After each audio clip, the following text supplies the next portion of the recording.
on va parler de tablettes qui sont à la fois à l'école et à la maison et qui du coup sont ni complètement à l'école ni complètement à la maison, et la frontière entre la responsabilité de ce qui est perso et d'établissement scolaire devient floue et fait l'objet d'une attention particulière.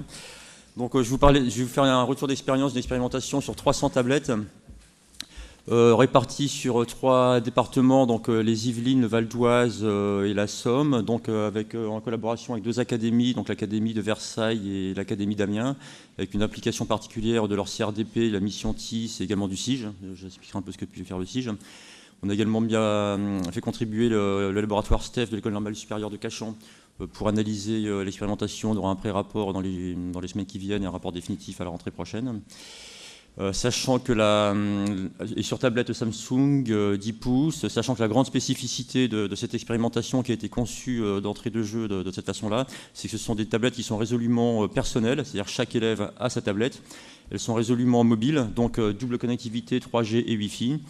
Et donc pour un usage partout où on peut s'en servir, c'est-à-dire de toute façon dans l'établissement scolaire, à la maison, voire en déplacement.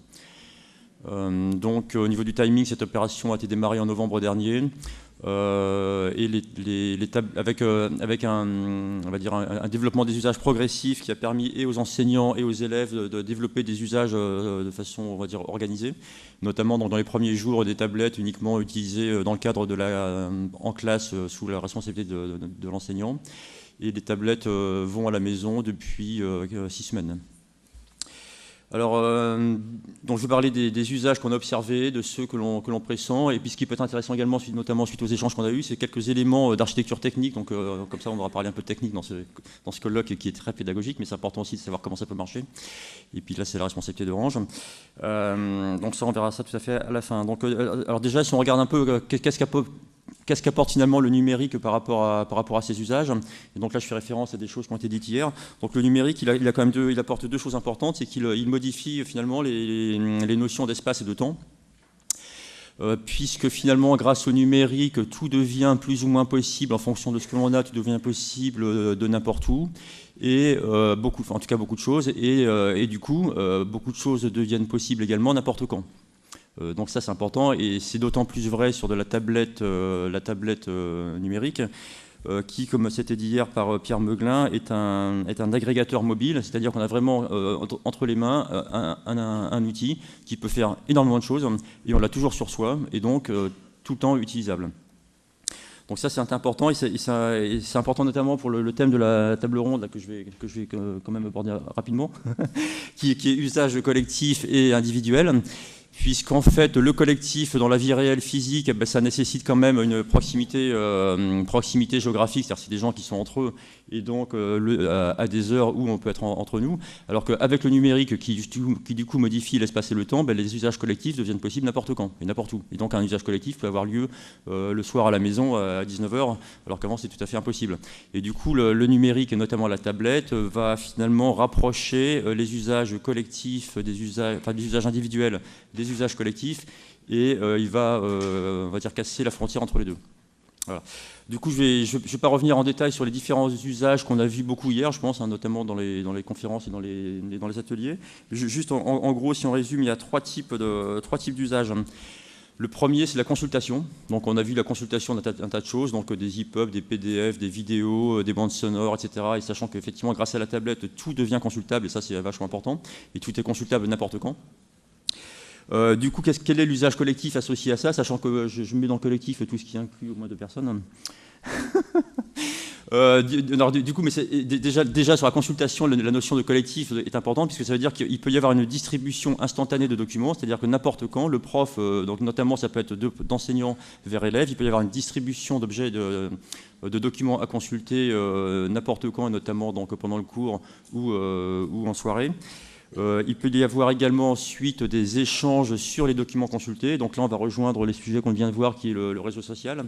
sachant que on va dire le pendant collaboratif de la consultation, c'est le réseau social où en fait on va se partager des documents et échanger des informations sur ces documents. Et il y a un cercle vertueux entre les deux, et qui est que finalement la consultation de documents, quel que soit son format, va de pair avec l'échange, puisqu'on consulte ce que les gens nous ont recommandé de regarder, et inversement, on communique parce qu'on a consulté un truc et donc on a un truc à dire. Voilà. Et donc ça, c'était au cœur d'ailleurs d'un projet de réseau social qu'on avait poussé un peu.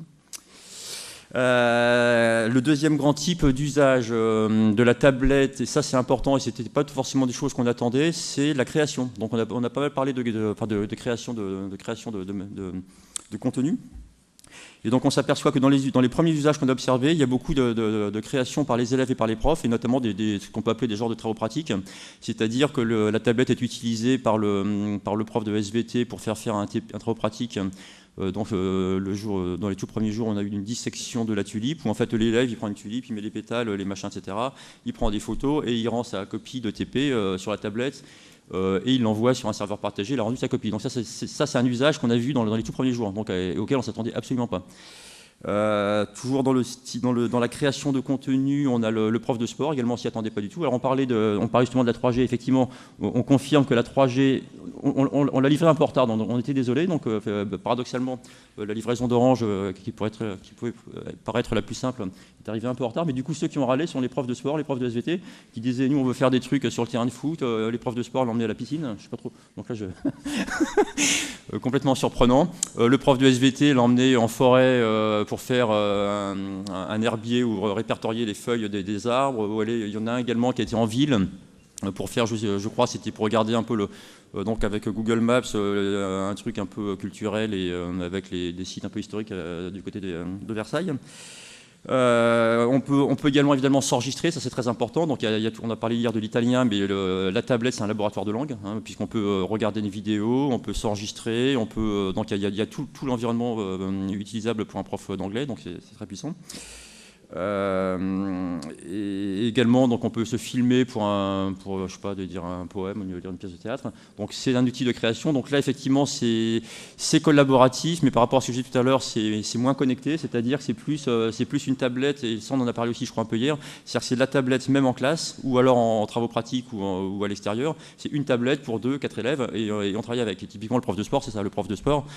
J'ai une tablette pour 2 personnes, on regarde la vidéo du bon saut à la haie, on se filme en train de faire le saut à la haie, on compare, et quand on a la bonne vidéo, on va la montrer au prof pour dire « Regardez monsieur, ça y est, j'y arrive ». Donc voilà pour les usages. Alors ensuite, oui, le troisième usage qui est important, donc c'est s'exercer. dont j'avais consulté et créé. Le troisième, c'est s'exercer. C'est-à-dire que c'est un outil où on peut avoir des répétiteurs. Donc soit ça peut être des applications téléchargeables, soit simplement, et encore une fois, on a été très surpris. Donc, en 3 mois, les enseignants ont identifié quand même 80 applications utiles. Alors c'est quand même intéressant parce que la version 3 d'Android était disponible aux alentours du mois d'octobre, donc on leur donnait les tablettes en novembre, et 3 mois après, ils avaient déjà récupéré 80 applications utilisables.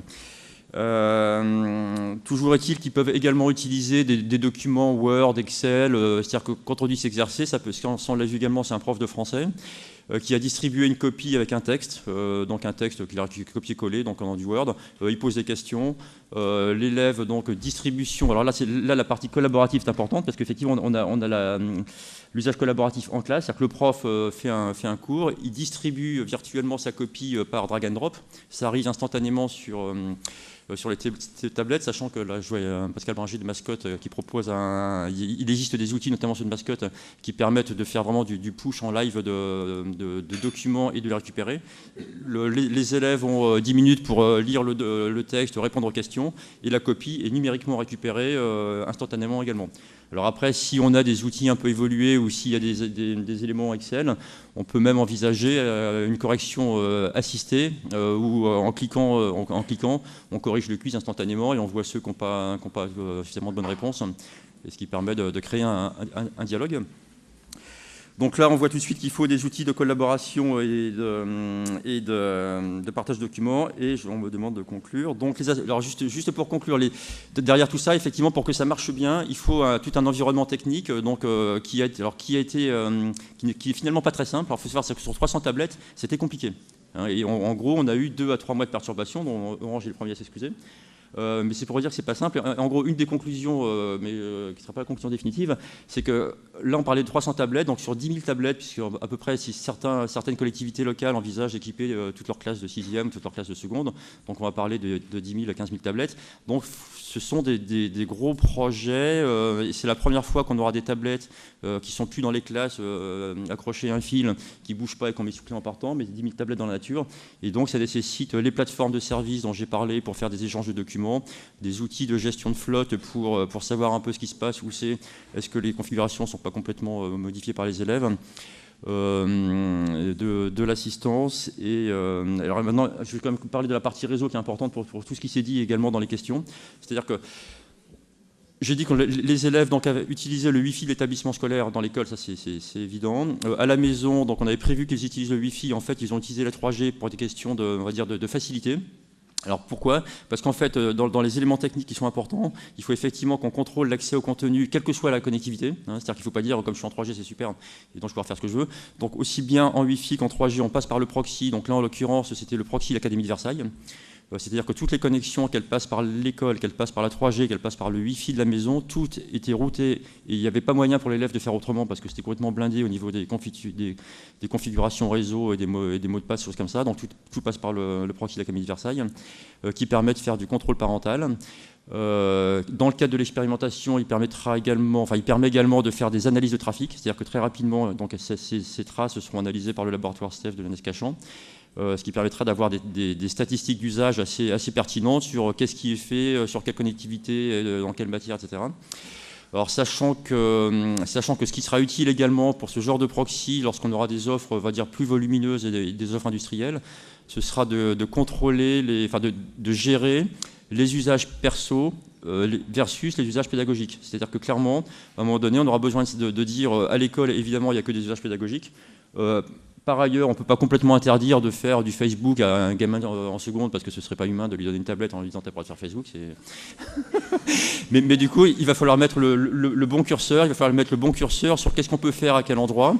Et d'autant plus, s'il y a de la connectivité 3G, nous on est assez d'accord sur le fait qu'on pense que la connectivité 3G sera très utile. Et en tout cas, elle peut rendre ce service d'assurer une continuité d'usage, c'est-à-dire de dire de toute façon ça marche, on ne se pose pas la question, ça marche partout. On fera du Wi-Fi à chaque fois qu'on peut faire du Wi-Fi. Et la 3G pour les usages pédagogiques lorsqu'on est en sortie scolaire ou dans une zone de l'établissement non couverte, ce qui va arriver également.